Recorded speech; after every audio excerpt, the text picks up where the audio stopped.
825 विकास खंड हैं, 8000 न्याय पंचायतें हैं, जिन 8000 न्याय पंचायतों के लिए हम इस एंटरप्रेन्योर्स की, इस बेहतरीन डिजिटल एंटरप्रेन्योर की स्कीम को आगे बढ़ाना चाहते हैं।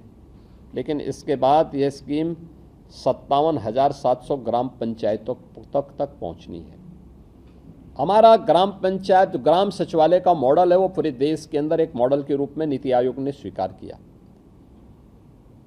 गांव के अंदर पहली बार सरपंच की प्रक्रिया से लेकर के आज प्रधान के चुनाव की प्रणाली लागू होने के बाद पहली बार ग्राम प्रधान को और लेखपाल को अपना कार्यालय मिल पाया है ग्राम सचिवालय के माध्यम से। हमारा ग्राम सचिवालय एक कमरे का नहीं है, 4 से लेके 6 कमरे हैं वहाँ पे। उनकी अपनी डिजिटल लाइब्रेरी है वहाँ पे। उनके पास वहाँ पर गांव में ही गांव का व्यक्ति अपना आय प्रमाण पत्र, निवास प्रमाण पत्र, जन्म मृत्यु के प्रमाण पत्र, जाति प्रमाण पत्र, ये सब गांव के अंदर ही प्राप्त कर सकता। अब उसको ब्लॉक जिले का दौरा नहीं करना, वहाँ जाने की वो नहीं उठानी, उसको कष्ट नहीं उठाना है। अब गाँव में ही ये सारी सुविधाएँ उसको मिलेंगी। हर ग्राम पंचायत में हम लोगों ने इसके लिए पंचायत सहायक की तैनाती कर रखी है। जैसे सरकार भी पैसा देती है, लेकिन साथ साथ हर सर्टिफिकेट में भी उसको पैसा प्राप्त होता है। हमारा मॉडल ऐसा होना चाहिए जो व्यक्ति को आत्मनिर्भर बनाए, वह गवर्नमेंट पे उसकी निर्भरता न्यूनतम रहे। हम हर चीज को रेवड़ी संस्कृति से बांटने की बजाय अगर हम आत्मनिर्भरता की तरफ उसको बढ़ाएंगे तो एक सस्टेनेबल मॉडल होगा। उस सस्टेनेबल मॉडल को आगे बढ़ाने की दिशा में हमें कार्य करना है। और मुझे लगता है सबसे बड़ा चैलेंज एक last mile digital connectivity, broadband की सुविधा हम लोग उस न्याय पंचायत स्तर तक पहुंचाने के लिए कार्य करना है। क्योंकि अभी भी हमारे पास ग्रामीण क्षेत्र में लगभग 7,000 ग्राम पंचायतें हमारी भारत नेट से जुड़ी हुई हैं और कुछ अन्य प्राइवेट ऑपरेटर को भी हम इसके साथ जोड़ें तो मेरा मानना है कि ये बहुत ज़्यादा नहीं है, 10,000 तक बामुश्किल होगी। लेकिन ये चैलेंज है हमारे सामने कि 8,000 न्याय पंचायतों तक इस फैसिलिटी हम दे दें। अगर हम 8,000 तक पहुंच गए तो हमारे लिए फिर ग्राम पंचायत तक पहुंचना आसान होगा, क्योंकि सब एक दूसरे के साथ जुड़े हुए हैं और बहुत साइंटिफिक मॉडल है यहाँ की न्याय पंचायत का भी। हम उसके साथ जोड़ करके इस कार्यक्रम को आगे बढ़ा सकते हैं। ग्राम पंचायत में ब्रॉडबैंड की सुविधा देने का मतलब ग्राम पंचायत को भी एक स्मार्ट विलेज के रूप में डेवलप करने का कार्य, स्मार्ट विलेज बन सकता है।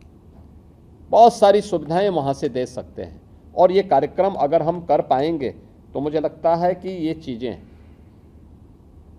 50% महिलाएं जरूर हों, ये हम सबकी चिंता है।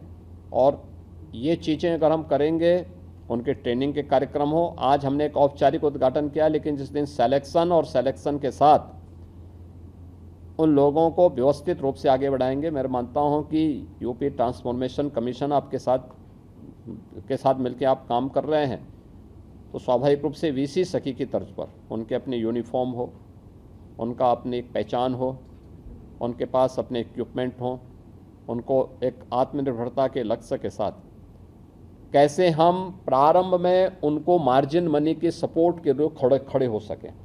हमने वीसी सखी को दिया, प्रारंभिक 4 से 6 महीने तक दिया कोविड कालखंड में, उसके बाद सब आत्मनिर्भर होकर के काम कर रही हैं। बैंक की हमारी समस्या का समाधान, अब गाँव में हमारे पास कोई ये बोलने नहीं आता कि साहब बैंक हमारे गाँव में दीजिए, क्योंकि वीसी सखी उसके पास मौजूद है।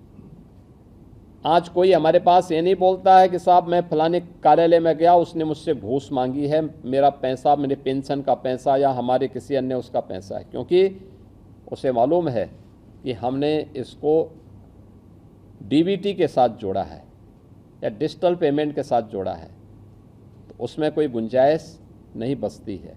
और मुझे लगता है कि प्रधानमंत्री जी के डिजिटल इंडिया के कार्यक्रम को, उनके संकल्प को आगे बढ़ाने की एक महत्वपूर्ण कड़ी है। इसकी सफलता प्रधानमंत्री जी के डिजिटल इंडिया, विकसित भारत, आत्मनिर्भर भारत की उस संकल्पना को आगे बढ़ाता है और उन संकल्पों की पूर्ति करने में निर्णायक भूमिका का निर्वहन करेगा। ये बहुत अच्छी स्कीम है। मेरा मानना है कि गांव का प्रोडक्ट कहीं भी वह व्यक्ति इस स्कीम के लागू होने के बाद वह अपने प्रोडक्ट के लिए भी गांव में उस प्रकार का अपना एक यानी फैसिलिटी उपलब्ध करा सकता है और गांव के माध्यम से ऑनलाइन उसका सेल भी करने की सामर्थ्य रख सकता है। ये एक अच्छी शुरुआत है। इसको सफलतापूर्वक आगे बढ़ाने की प्रक्रिया के साथ हमें जुड़ना होगा।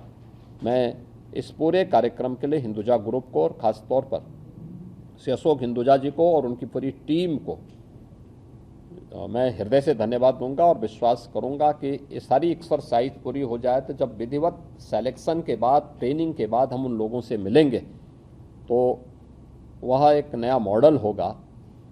हमने इससे जुड़ा हुआ एक मॉडल सीएम फेलोज का दिया है और सीएम फेलोज भी हम उसके साथ देख सकते हैं कैसे काम करते हैं। हमारी सिलेक्शन की प्रक्रिया यहाँ पर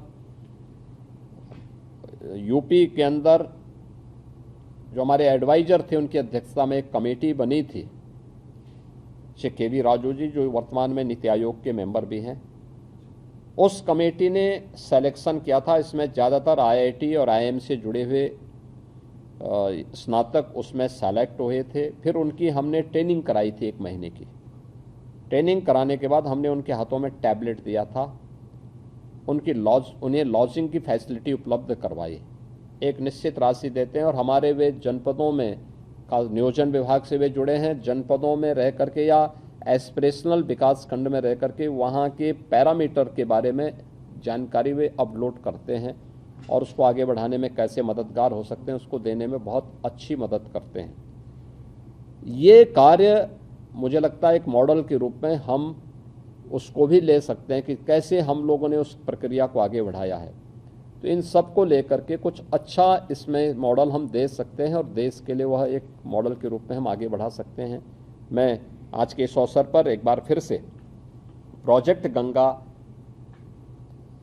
के लॉन्चिंग के अवसर पर हिंदुजा ग्रुप को, यूपी ट्रांसफॉर्मेशन कमीशन को, आईटी एंड इलेक्ट्रॉनिक्स को, एमएसएमई विभाग को, आप सभी को हृदय से बधाई देता हूं, अपनी शुभकामनाएं देता हूं और विश्वास करता हूं कि ये डिजिटल इंडिया के इन संकल्पों को आगे बढ़ाने में सफल होगा जो विकसित भारत और आत्मनिर्भर भारत के हमारे संकल्पों को पूर्ति करता है। आप सबके प्रति मेरी शुभकामनाएं हैं।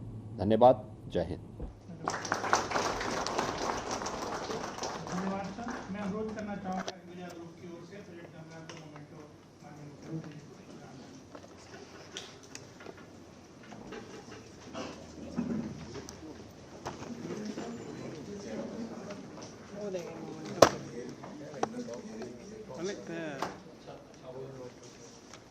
Okay.